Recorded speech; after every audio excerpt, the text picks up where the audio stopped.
പരലോകത്ത് സ്വർഗം, ദുന്യാവിൽ എന്താ? അള്ളാഹുവിനനുസരിച്ച് എന്താ കിട്ടുക? സമാധാനമുള്ള ജീവിതം ഉണ്ടാവും. അസുഖം വരില്ല എന്നതിനർത്ഥമല്ല, പക്ഷെ മനസ്സമാധാനം ഉണ്ടാവും.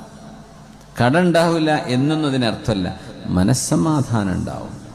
പരീക്ഷണങ്ങൾ ഉണ്ടാവില്ല എന്നൊന്നും പറയാൻ പറ്റില്ല, കാരണം അമ്പിയാക്കന്മാർക്ക് അതിൽ വലിയ പരീക്ഷ ഉണ്ട്. പക്ഷെ മനസ്സിനൊരു വൈവറിങ് ഉണ്ടാവില്ല, മനസ്സ് വളരെ കാം ആൻഡ് ക്വയറ്റ്സ്.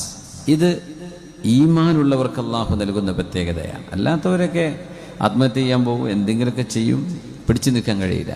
ഈമാനുള്ളവർ സമാധാനമാണ്.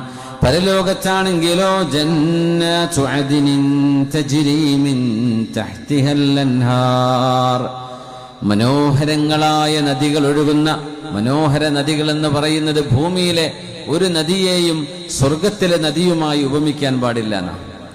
ദുന്യാവിലെ നദി നമ്മൾ